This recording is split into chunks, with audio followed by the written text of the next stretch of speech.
Hello students, welcome to my channel biology hub. मैं हूं प्रिया ma'am और आज इस वीडियो में हम स्टार्ट करने वाले हैं क्लास 12 का chapter number 10 that is microbes in human welfare, यानी मानव कल्याण में सूक्ष्म जीव। तो बेटा माइक्रोब्स क्या होते हैं, उनके कैरेक्टर्स क्या होते हैं, साथ ही साथ कैसे माइक्रोब्स हमारे लिए यूज़फुल है, आज इस वीडियो में हम क्या करेंगे, अंडरस्टैंड करें। तो चलिए अपना चैप्टर स्टार्ट करते हैं। तो सबसे पहले हम ये देखेंगे कि माइक्रोब्स क्या होता है। सबसे पहला हमारा जो पॉइंट हम ये अंडरस्टैंड करेंगे कि व्हाट आर माइक्रोब्स। तो जनरली आप जानते हैं कि माइक्रोब्स क्या होते हैं, सूक्ष्म जीव क्या होते हैं। माइक्रो ऑर्गेनिज्म ऐसे ऑर्गेनिजम्स होते हैं जो हमें नेकेड आई से यानी खुली आंखों से दिखाई नहीं देते। तो सिंपल सा डेफिनेशन है, those organism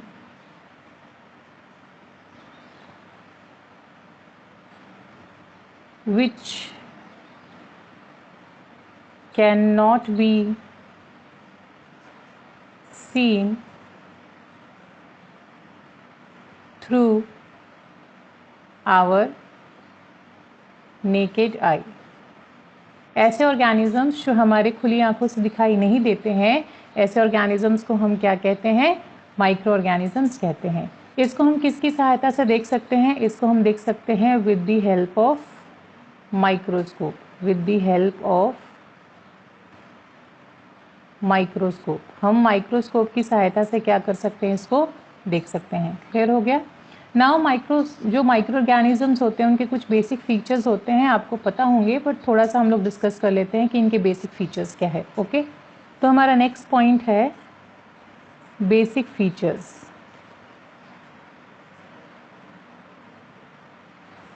now student, basic features में क्या आता है, जनरली हम कह सकते हैं दैट माइक्रो ऑर्गेनिजम्स आर, सबसे पहले कॉस्मोपॉलिटन। पहला जो फीचर है दैट इज कॉस्मोपॉलिटन। कॉस्मोपॉलिटन को हम लोग क्या कहेंगे, सर्वव्यापी। तो स्टूडेंट, सर्वव्यापी का मतलब क्या होता है, कॉस्मोपॉलिटन्स क्या होते हैं। कॉस्मोपॉलिटन्स का मतलब होता है ऐसे ऑर्गेनिजम्स जो हर जगह प्रेजेंट है। ठीक है, हर जगह प्रेजेंट होने का मतलब क्या है, इसका मतलब ये सॉइल में भी प्रेजेंट है, वाटर में भी प्रेजेंट है, एयर में भी प्रेजेंट है, एनिमल्स के अंदर भी प्रेजेंट है एंड प्लांट्स के अंदर भी प्रेजेंट है। प्रेजेंट कहाँ है, inside the animals and plants, यानी एनिमल्स के अंदर भी प्रेजेंट है, प्लांट्स के अंदर भी प्रेजेंट है। तो इसका एक सिंपल सा मीनिंग आ जाता है, इसका सिंपल सा मीनिंग यही आ जाता है that is they are present. Cosmopolitan का एक ही मतलब हो गया, they are present everywhere. Everywhere मतलब ये हर जगह क्या होते हैं, प्रेजेंट होते हैं। क्लियर हो गया, पहला फीचर तो ये हो गया। सेकेंड फीचर क्या लिख सकते हैं स्टूडेंट्स, ये ऐसे प्लेसेस पे भी पाए जाते हैं जहाँ पे दूसरे लाइफ फॉर्म्स एग्जिस्ट नहीं कर सकते। ठीक है ना, तो आप लिख सकते हैं they are also present in such areas where no other life forms exist. ये ऐसी जगह भी प्रेजेंट होते हैं जहाँ पे कोई दूसरे लाइफ फॉर्म्स एग्जिस्ट नहीं कर सकते। मतलब आप बता सकते हो कि ये ऐसी जगह प्रेजेंट हो सकते हैं जहाँ पे टेम्परेचर क्या हो, 100 डिग्री सेल्सियस हो। यानी आप कह सकते deep inside geysers.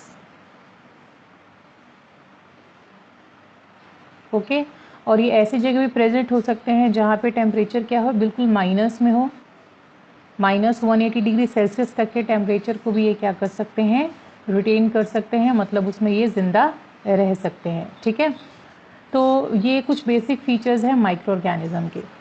Now students, हमें पता है कि बहुत सारे माइक्रो ऑर्गेनिज्म जो होते हैं हमारे लिए क्या होते हैं, हार्मफुल होते हैं। हमारे लिए क्या होते हैं, हार्मफुल। ओके, तो हार्मफुल ये किस केस में होते हैं स्टूडेंट्स, हार्मफुल ये इन केसेस में होते हैं कि जैसे ये नंबर 1 डिजीज़ कॉजिंग ऑर्गेनिज्म है।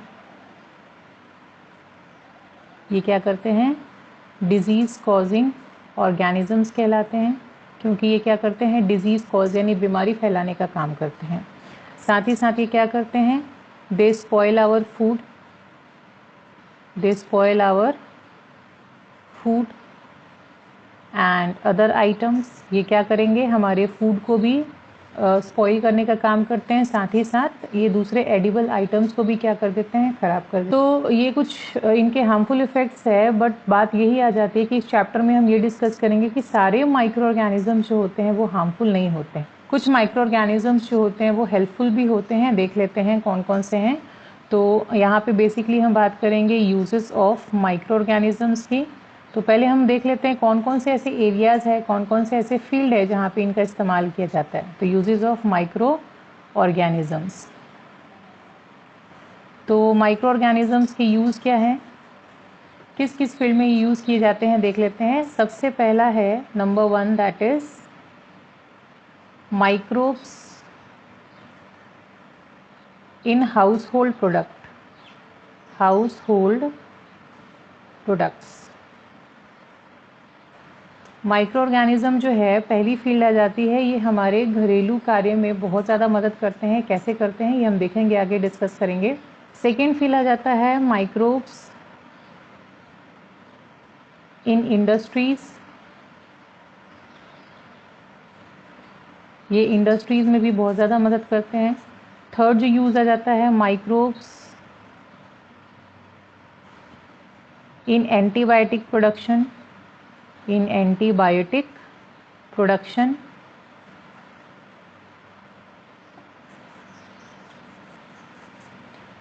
इसके अलावा microbes in sewage treatment, in sewage treatment.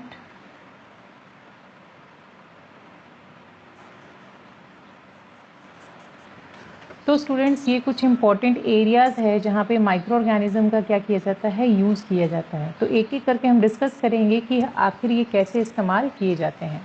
तो स्टार्ट करते हैं। तो स्टूडेंट्स हमारा जो सबसे पहला टॉपिक है that is microbes in household products, कैसे ये हमारे हाउसहोल्ड प्रोडक्ट में मदद करते हैं। तो स्टूडेंट जितने भी माइक्रो ऑर्गेनिज़म्स होते हैं एक प्रोसेस का इस्तेमाल करते हैं जिसकी वजह से ये डिफरेंट कन्वर्जन्स में क्या करते हैं, हेल्प करते हैं। तो वो प्रोसेस क्या कहलाता है, that is fermentation. Fermentation, fermentation को हिंदी में हम क्या कहते हैं स्टूडेंट्स, किण्वन प्रक्रिया कहते हैं। तो बेसिकली फर्मेंटेशन क्या होता है, फर्मेंटेशन में भी माइक्रो ऑर्गेनिज़म्स होते हैं, वो क्या करते हैं, शुगर को किस में कन्वर्ट करते हैं, अल्कोहल में कन्वर्ट करते हैं। जितने भी माइक्रोब्स होते हैं वो क्या करते हैं, शुगर को क्या करते हैं, अल्कोहल में कन्वर्ट करने का काम करते हैं, and that process is known as fermentation. Clear हो गया। तो बेसिकली जितने भी माइक्रो ऑर्गेनिज़म्स होते हैं ये क्या करते हैं, फर्मेंटेशन की प्रोसेस की मदद से ये डिफरेंट कन्वर्जन्स में मदद करते हैं। तो इसी में हमारे डिफरेंट एग्जाम्पल्स आ जाते हैं। Our first example is curd formation. Our first example is curd formation. सबसे पहला एग्जाम्पल क्या है, कर्ड फॉर्मेशन, यानी दही जमाना या दही का निर्माण करना। ठीक है, दही बनाना। आप लोग जानते हो कि घर में दही जमाया जाता है, बाहर से ख़रीदने की ज़रूरत नहीं पड़ती है। हम बेसिकली इसका सिंपल सा एक प्रोसेस होता है। दही जमाने के लिए आप क्या करते हो, दूध को हल्का सा गर्म करते हो और उसमें स्टार्टर के रूप में थोड़ा सा दही का पोर्शन लेके डाल देते हो, दही डाल देते हो। तो वो दही क्या करता है, स्टार्टर का काम करता है। तो बेसिकली इस तरीके से वो दही जो होती है 6 से 8 घंटे के अंदर क्या कर जाती है, जम जाती है, यानी मिल्क जो है वो कोगुलेट हो जाता है।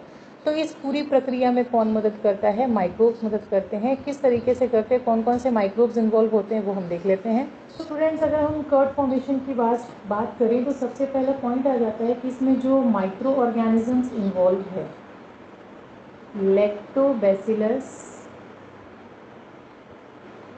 वल्गैरिकस, पहला जीवाणु तो ये हो गया लैक्टोबैसिलस वल्गैरिकस, एंड दूसरा जो है स्ट्रेप्टोकोकस थर्मोफिलस। तो ये दो जो बैक्टीरियाज हैं स्टूडेंट्स, ये दो जो जीवाणु हैं वो क्या करते हैं, कर्ड फॉर्मेशन में हेल्प करते हैं। एक तो लैक्टोबैसिलस वल्गैरिकस हो गया, दूसरा स्ट्रेप्टोकोकस थर्मोफिलस हो गया। ये जो बैक्टीरियाज हैं जो कर्ड फॉर्मेशन में हेल्प करते हैं, इन बैक्टीरियाज को हम जनरली क्या कहते हैं, लैक्टिक एसिड बैक्टीरिया। इन बैक्टीरियाज को हमने एक नाम दिया है लैक्टिक एसिड बैक्टीरिया, इनको शॉर्ट में आप क्या कह सकते हैं, LAB। ठीक है, तो ये LAB कहलाते हैं, लैक्टिक एसिड बैक्टीरिया कहलाते हैं। और लैक्टिक एसिड बैक्टीरिया क्या करते हैं, कर्ड फॉर्मेशन में हेल्प करते हैं। लैक्टिक एसिड बैक्टीरिया के और भी बहुत सारे फंक्शंस है, ये कर्ड फॉर्मेशन में तो हेल्प करते ही करते हैं, इसके अलावा भी इनके बहुत से फंक्शंस होते हैं, जैसे ये क्या करते हैं, मिल्क की न्यूट्रिशन क्वालिटी को इंक्रीज करते हैं। They increase nutritional quality of milk, increasing vitamin B12। Vitamin B12 की मात्रा को ये क्या करते हैं, मिल्क में बढ़ाते हैं और उसकी न्यूट्रिशनल क्वालिटी को भी क्या करते हैं, इंक्रीज करते हैं। इसके अलावा लैक्टिक एसिड बैक्टीरिया जो होते हैं ये हमारे स्टमक में भी प्रेजेंट होते हैं। Okay student, they are also present in our stomach where they check disease causing organism।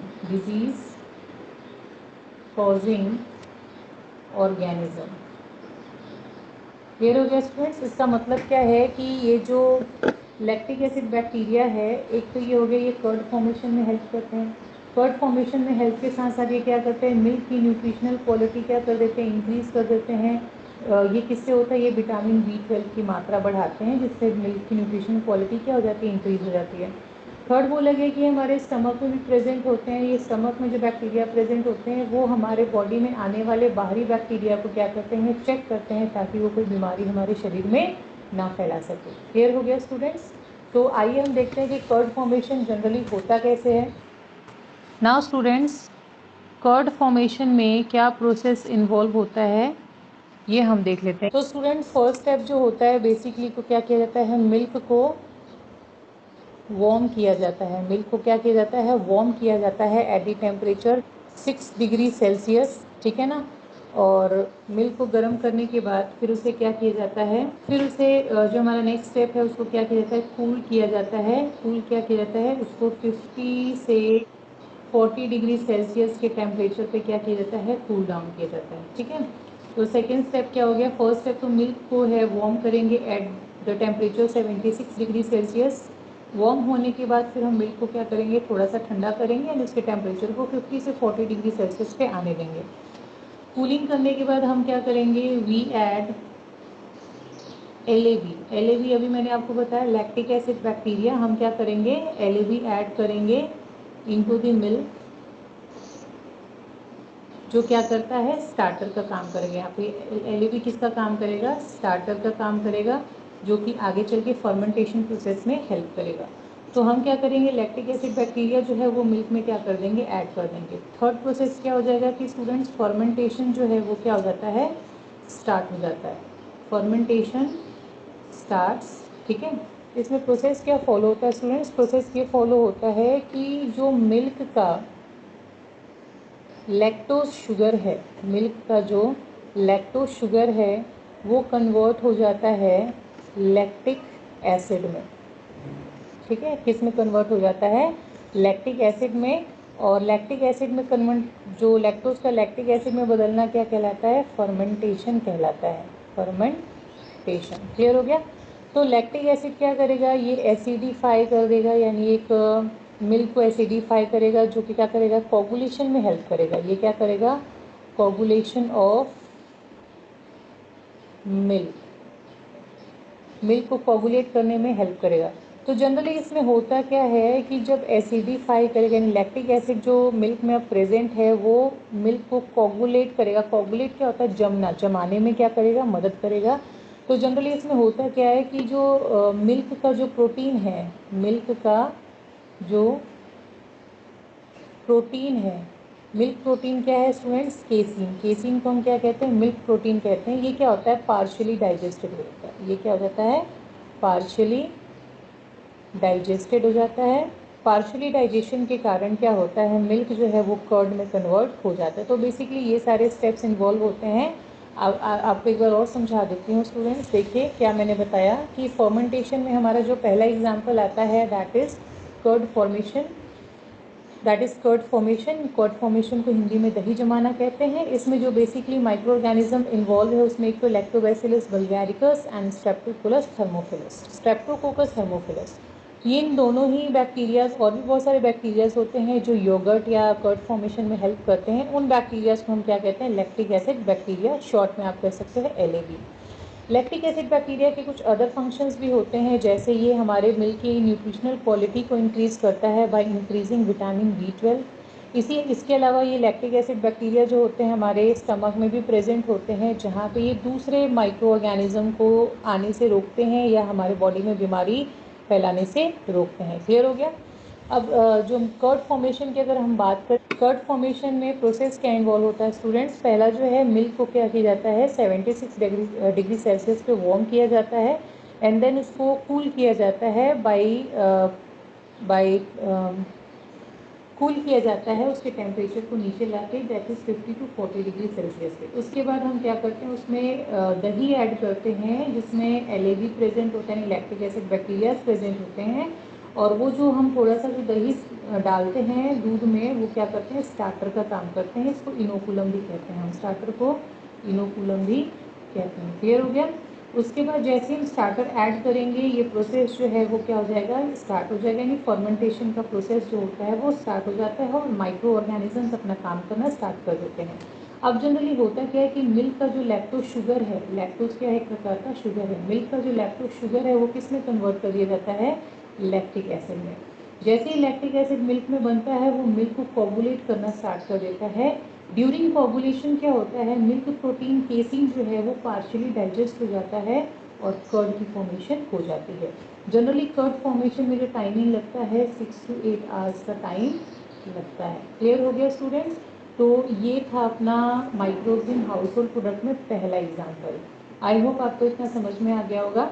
अब इसके बाद और भी बहुत सारे एग्जाम्पल्स हैं, बट हम अपने वो नेक्स्ट वीडियो में कंटिन्यू करेंगे। अगर आपको मेरे वीडियोस समझ में आते हो तो प्लीज़ इसे ज़्यादा से ज़्यादा शेयर करें और सब्सक्राइब करें, और अगर आपको कोई भी डाउट होता है तो उसे कमेंट सेक्शन में ज़रूर लिखें। Till then, thank you.